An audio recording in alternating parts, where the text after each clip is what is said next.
Good evening বন্ধুরা। আজকে সন্ধ্যাবেলা ইচ্ছা করলো একটু ঝাল মিষ্টি দিয়ে সুজি খেতে। তাই দেখতে পাচ্ছ সেটা বানানোর জন্য আমি লঙ্কা পেঁয়াজ এখানে কেটে নিয়েছি। আরও কুচি করে কাটলে কোনো অসুবিধা নেই, আমি এরমভাবেই কেটেছি। এখানে কড়াই গরম করতে দিয়ে দিয়েছি। কড়াইটা গরম হয়েও গেছে। এবার আমি তেল দিয়ে দেবো। সাদা তেলে করলেও হয়, সর্ষে তেলে করলেও হয়, কিন্তু আমার কাছে এই মুহূর্তে সাদা তেল নেই, তাই আমি সর্ষে তেল দিয়েই করছি। তাছাড়া সর্ষে তেলের আলাদাই একটা টেস্ট। সর্ষে তেল দিয়ে যে রান্নাই করা হয় সেই রান্নাই খেতে ভালো লাগে। দেখতে পাচ্ছ তেলটা গরম হয়ে এসেছে। এবার তেলটা গরম হয়ে গেলে আমি এর মধ্যে একটু নুন দিয়ে দেবো। নুন দিলে কি হবে, তেলটা গরম তেলের মধ্যে যদি একটু নুন দিয়ে দেওয়া হয়, তাহলে যে আমি পেঁয়াজ লঙ্কাগুলো যখন ছাড়বো তখন ওই নুনটা দেওয়া থাকলে ওই ছিটবে না গায়ে।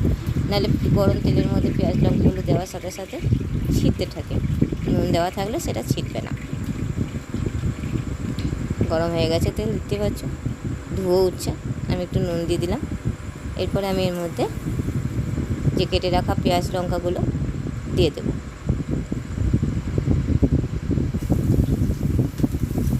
এই পেঁয়াজ লঙ্কাগুলো আমি ভাজা ভাজা করে নেব। যতক্ষণ না হালকা বাদামি রঙ আসছে পেঁয়াজে, ততক্ষণ ধরে পেঁয়াজটা আমি ভাজবো। দেখতে পাচ্ছ পেঁয়াজটা ভাজা হয়ে গেছে, পুরো লাল বাদামি রঙ এসে গেছে। এরপর আমি আমার যতটুকু দরকার ততটা পরিমাণ আমি সুজি দিয়ে দেবো। এটা যার নিজের মতো, যে যতটা পরিমাণ সুজি বানাতে চাবে ততটা পরিমাণ সুজি দিতে পারে। কিন্তু হ্যাঁ, যতটা পরিমাণ আপনারা সুজি করবেন তার সেই পরিমাণ কিন্তু পেঁয়াজ লঙ্কাটাও দিতে হবে, না হলে টেস্ট খুলবে না। কারণ এটার সুজির তো কোনো টেস্ট নেই, পেঁয়াজ লঙ্কার উপরেই টেস্ট হয়। এরপরে আমি দিয়ে দেবো, একটু তেলটা বেশি বেশি লাগছিলো বলে আমি আরও 1 চামচ সুজি ওর মধ্যে অ্যাড করে দিলাম। পেঁয়াজগুলো তো লাল হয়েই গেছে। এবার আমি সুজিটাকেও ততক্ষণ ভাজবো যতক্ষণ সুজিটা একটুখানি ভাজা গন্ধ ছাড়ে। তার আগে আমি এর মধ্যে একটুখানি হলুদ দিয়ে দেবো, কারণ এটা তো ঝাল মিষ্টি সুজি, তো এটা একটু হলুদ না দিলে কালারটা ভালো লাগবে না। এবার সুজিটা আমি ভাজতে থাকবো যতক্ষণ না সুজি থেকে যে ভাজার গন্ধটা ছাড়ে।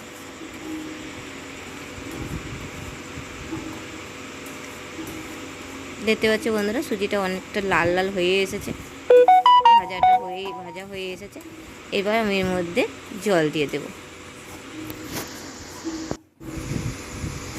দেখতে পাচ্ছ লাল লাল হয়ে গেছে, আর পেঁয়াজ আর সুজি একসাথে ভাজা ফলে একটা মিষ্টি গন্ধও ছাড়ছে। এরপর আমি এর মধ্যে জল অ্যাড করে দেব।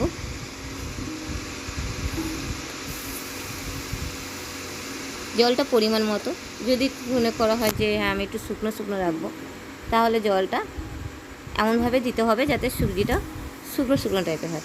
কিন্তু আমি সেরকম করবো না, বরফি টাইপ হয়ে যাবে, না হলে খুব শুকনো করলে শক্ত হয়ে যাবে। আমি একটু রস রাখবো। এবার আমি এতে পরিমাণ মতো চিনি দিয়ে দেবো, কারণ যেহেতু ঝাল মিষ্টি সুজি বানাচ্ছি, তাই জন্য চিনি একটু দিয়ে দেবো পরিমাণ মতো। এটা যে যা নিজের মতো, যে যতটা মিষ্টি পছন্দ করবে সে ততটা পরিমাণ মিষ্টি দিতে পারবে। আমি এখানে 2.5 চামচ চিনি অ্যাড করলাম। আমি যতটা পরিমাণ সুজি বানিয়েছি সেখানে আমি 2.5 চামচ চিনি অ্যাড করলাম। সেইটাই ভালোভাবে একটু নেড়ে গুলে নেব। এবার দেখে নেব মিষ্টির পরিমাণটা ঠিক আছে কিনা। তো আমি দেখলাম মিষ্টির পরিমাণটা ঠিক আছে, কিন্তু নুনটা একটু কম লাগছে, তাই আমি একটুখানি নুন অ্যাড করে দেবো।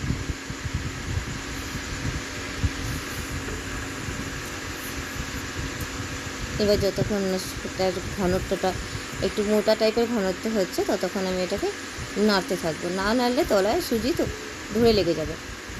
আমি চেক করে দেখে নিলাম নুন মিষ্টি একদম পরিমাণ মতো ঠিকঠাক আছে, ঝালটাও ঠিকঠাকই আছে, খুব বেশি কমও না খুব বেশি না।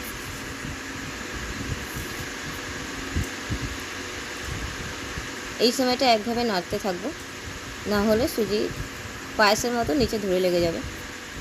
আর এই সময় ভয়ও লাগে, সুজি যখন খুব ঘন হয়ে আসে তখন খুব ফুটতে থাকে,